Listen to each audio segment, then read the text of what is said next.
山来ました。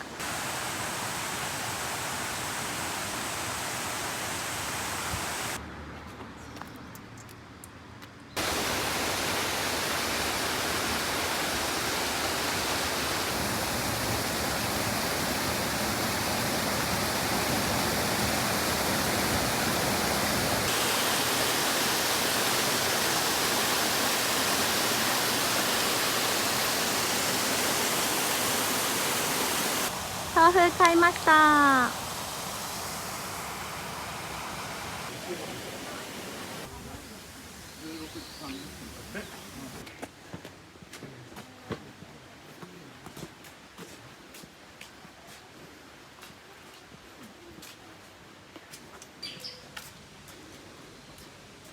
雨降り山って何？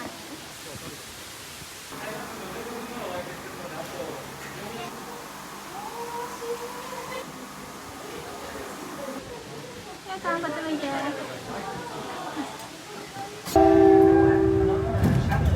本日は大山ケーブルカーをご利用いただきまして誠にありがとうございます。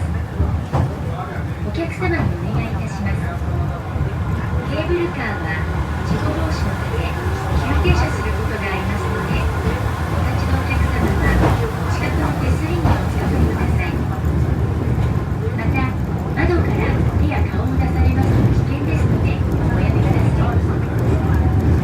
車内は禁煙ですのでタバコはご遠慮ください。ご案内いたします。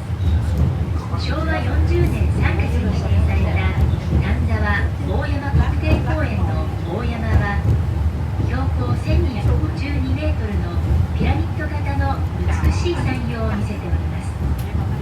山頂や阿夫利神社下社からの眺望は格別で、眼下に相模湾、その中にぽっかり浮かんだ江ノ島、その先に横たわる三浦半島、遠くは房総半島、伊豆大島を一望できます。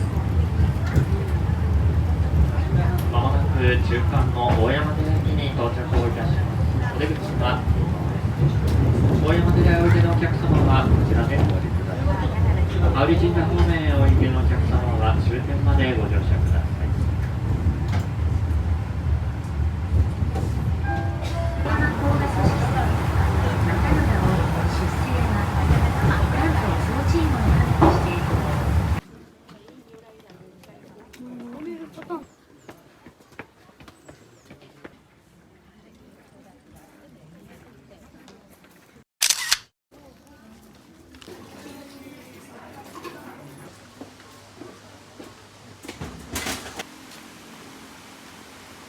今日の動画はいかがでしたか？今日は大山に行ってきたでした。よかったらチャンネル登録よろしくお願いします。ではまた次の動画で会いましょう。バイバーイ。